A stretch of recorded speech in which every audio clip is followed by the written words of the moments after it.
Good day, friends. Thanks for viewing the podcast tonight, Wounded Hearts, Wounded Churches. We discuss such topics as religious addiction, abuse, and recovery.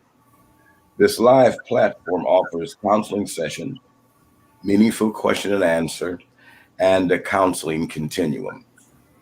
The team includes Personnel Director, Ms. Lolita, Technical Director, and Program Director, Mrs. Tennille. Our program contributors include Ray Edwards, business owner. It also includes Pastor Larry Brown, Elder Dale Rude, who's a Church of God historian, and of course, he is a professional engineer. Also, Thomas J. Russell. He is a founder of King Priest Program, which is a 501c not for profit entity. And of course, Tabitha Ward. She holds 2 degrees. She's an accountant and a mother and a wife. And my name is Prince, licensed counselor, founder, Antioch Youth Center, a 501c program. Friends, the views and opinions of this podcast do not always reflect the ideas, traditions, proclivities of Wounded Heart staff. Be advised, these topics can get a little sensitive sometimes, so it would elicit your understanding and viewer and listener discretion. But as always, I would like to make our position clear, what our modus operandi really is, and that is just three things. We want to elicit, implement, and sustain lasting reconciliation, forgiveness, and healing within the Church of God. That's our mantra here. That's our mission statement. So join us in that endeavor. We want to introduce our guests tonight. And of course, we have two special guests. Our viewing audience, you can contribute to the podcast by going to YouTube and typing in Church of God in Macon, Georgia, and you'll see the live broadcast there.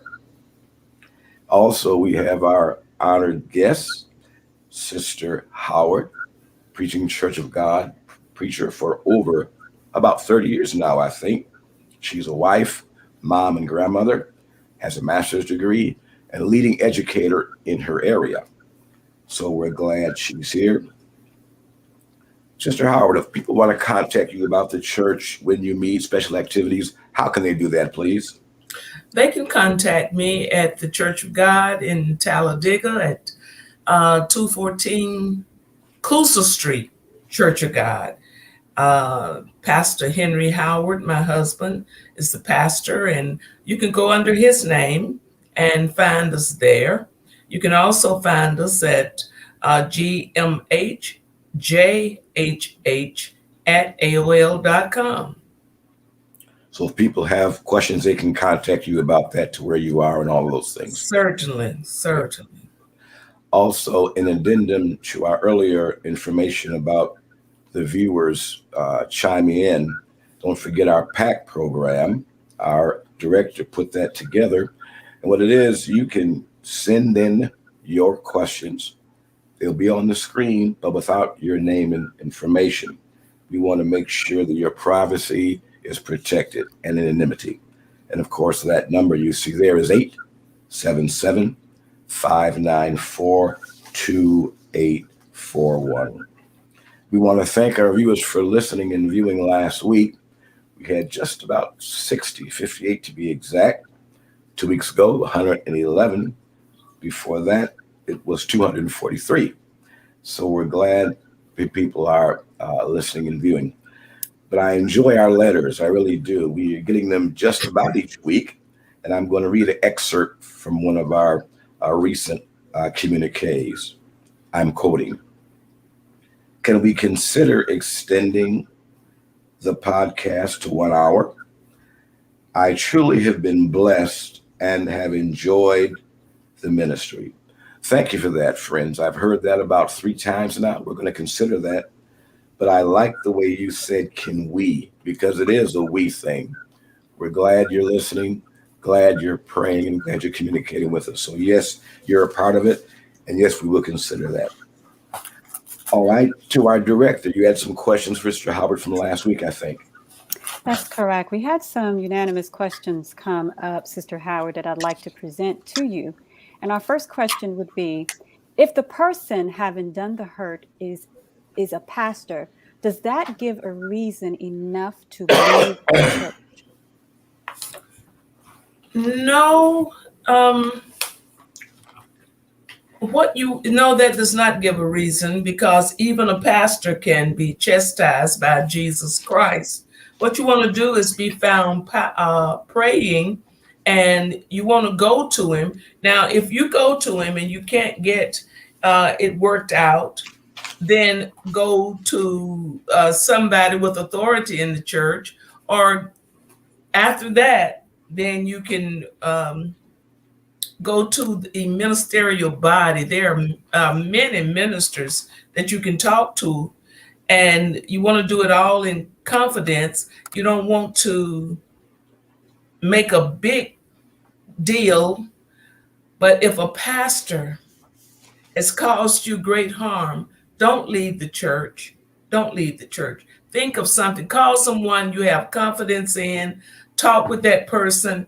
And I don't believe they'll direct you to leave the church. So whatever you do, be careful and be sure your sins will find you out. And that goes for any pastor or anyone who offends God's little ones. It's true. Good answer. Thank you. Okay, our next question is, people who hold offices in a congregation sometimes seem beyond retribution. Should we yet go to them and then bring another, as the Bible says? Certainly. No one is above the law. Absolutely. Do the very best you can to make corrections. No man is above the law. No man has it all together. No man is bigger than Jesus Christ. You want to be sure that you are praying much, that you're getting a hold to Christ. That's who you want. When you and tell him exactly what has happened. Tell Jesus and pray much. And if there's a minister that you have confidence in, share it. Most likely, he will try to comfort you by talking with the pastor who has offended you. All right, thank you. And the next question is, you mentioned letting it go, but it seems so unfair. My whole family was affected. Where is the justice in that? Don't expect justice. Don't expect it. Just expect truth, but don't expect justice. Don't you know that Jesus didn't receive justice? Nothing he did was counted justified. Therefore, if you can't find justice in your congregation, call a minister that you may have confidence in and see if that person can speak up for you or help you. But please don't leave the church. And it grieves my heart that your whole family has left the church or is leaving. That really grieves my heart. Another question, Sister Howard. There was a fellowship meeting of late, and it was so good to see the saints. Do you think things will ever get back to that sweet oneness it used to be? We're praying to that end. It is our desire that the fellowship meetings will include all of the ministers, but we have to first respect one another. We can't think that we got it all and nobody else has it like we do, and we're the only ones that's right. Well, that's not Bible. And so you may have a fantastic fellowship meeting and be as wrong as you can be. It just rejoicing and going on, but you have not done what you should have done. You have not contacted all of the ministers. You have not asked anybody to forgive you for anything. And so, one of the things most ministers don't do is go to the brethren and ask them to forgive me as an individual, because you may have said something or did something that hurt Well, you go to all of them. So if I hurt you, did I hurt you? If I did, please forgive me. That's how you put it back together. Everybody has to humble themselves. There's nobody above the law. Now, this question is pretty lengthy, so I've separated in two parts. But the question is, I can't quote it, but the Bible says, if you know a person has an ought against you, leave your sacrifice at the altar and go to that person. Well, I did that, and the person insists there's nothing. But every chance they get, they are saying or doing something to attempt to make me look bad. What's my recourse? You have no recourse. Don't do anything about it. Some things, it takes humility now to just accept some things. So if they say there is nothing, take them at their word. If there's nothing, there's nothing. And don't get paranoid now. You can get paranoid. We don't want to do that. Start thinking everybody or that person is thinking negatively about me, and everything that happens, that person is, you're getting paranoid. You're going to have to leave it up to God. Leave it alone. We don't want to get like that looking over our shoulder at the brethren. Yeah. That's all I have for now, Pastor. A question just came in. I'm sorry. Mr. Campbell asks, how far do you go with reconciliation if the other party won't even meet you halfway? At what point do you stop trying before it wears you out? Good question. Good question. Looked like she froze for a moment. Okay. That was a very good question. Could you put that question back? Sure. The question was, how far do you go with reconciliation if the other party won't even meet you halfway? At what point do you stop trying before it wears you out?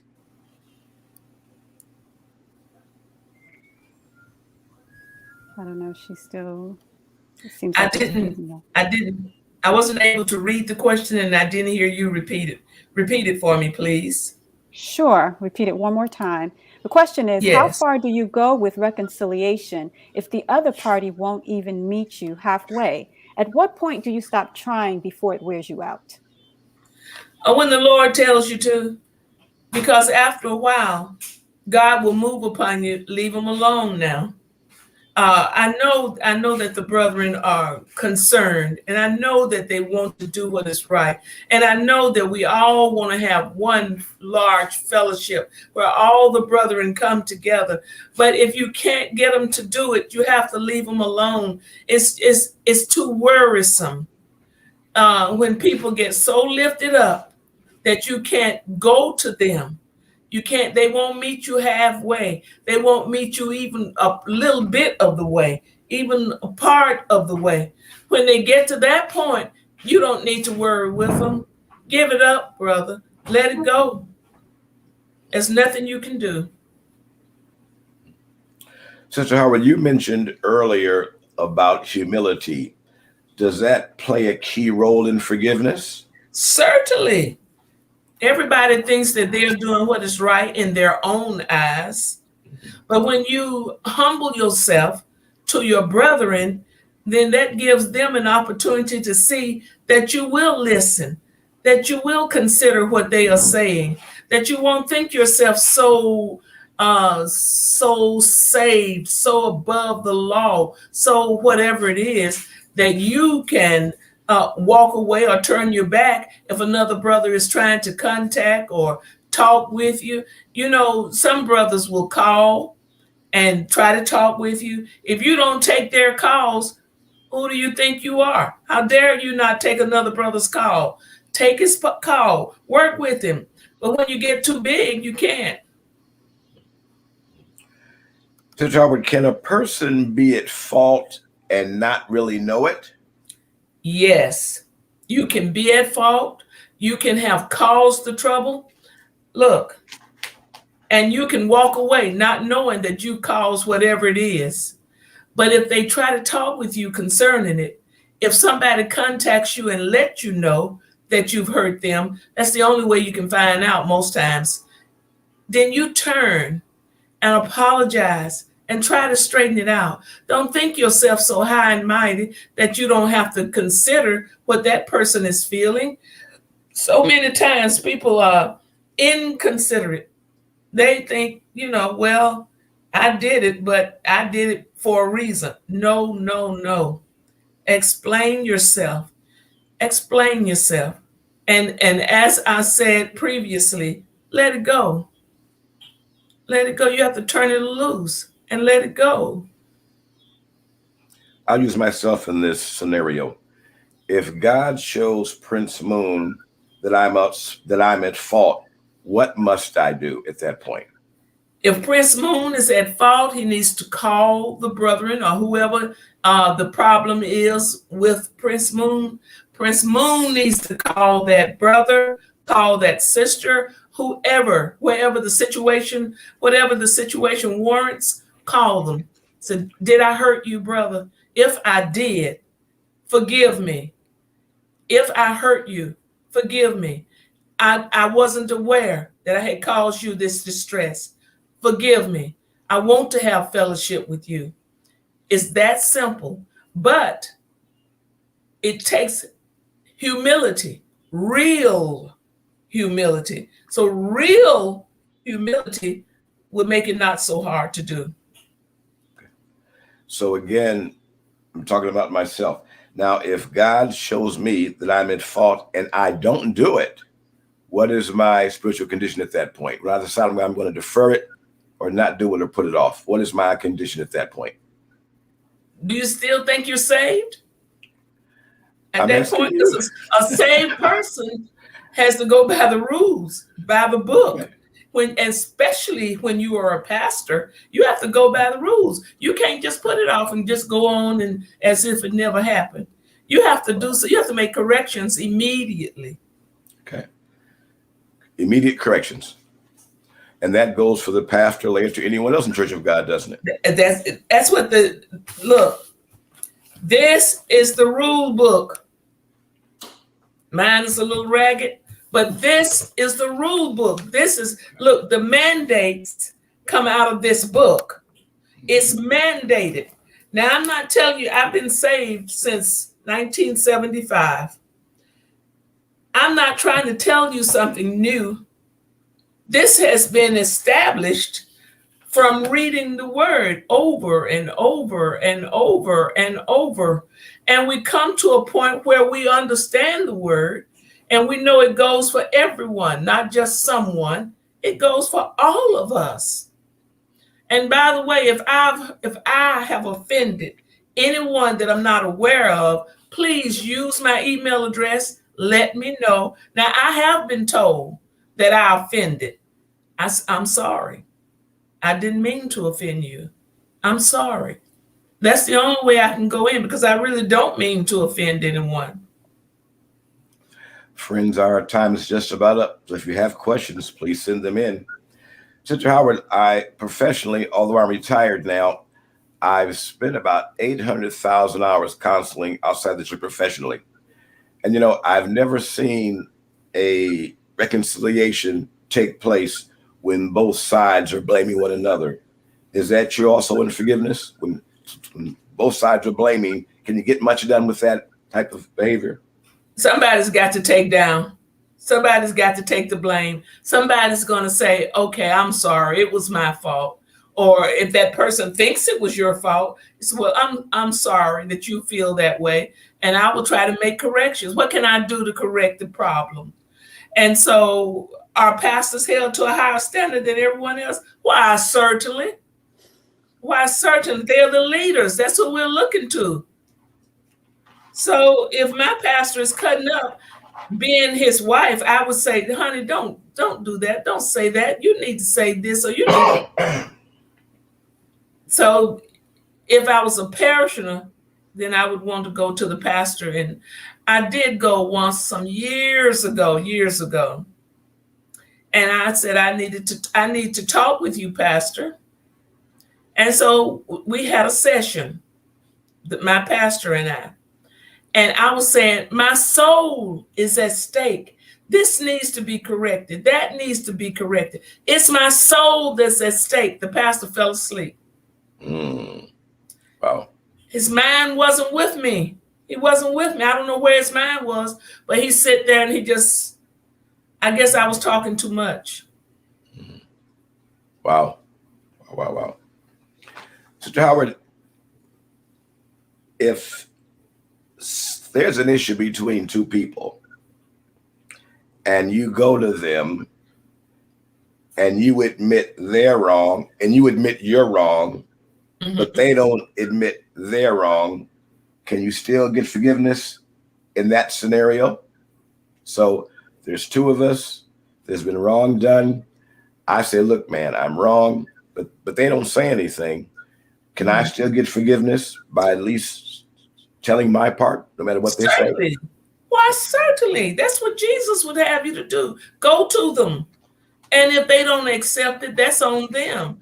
Now, we're talking about trying to go to heaven here because Jesus is coming soon. I believe that because the earth, the world is in chaos. So he's coming soon. So it behooves us to do what is right, no matter what the other man does. If I come and say, brother, we ought to sit down and talk, and then you turn around and say, there's nothing for us to talk about.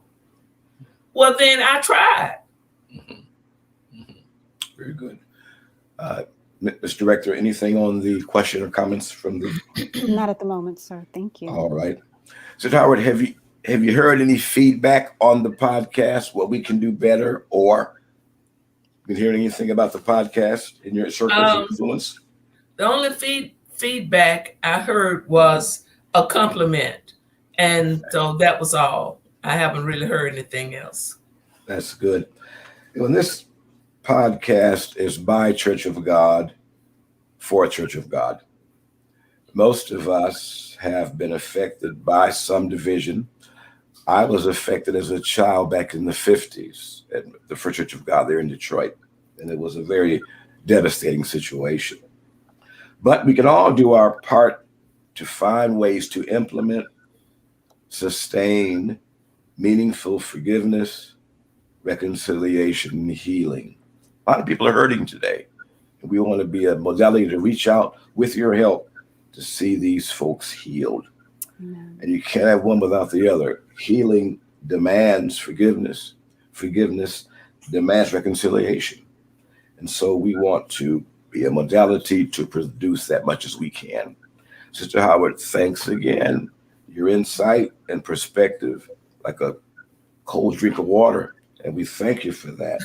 To our staff, thank you so much. And may the Lord bless you. See you next week. May the Lord bless you again. Thank you.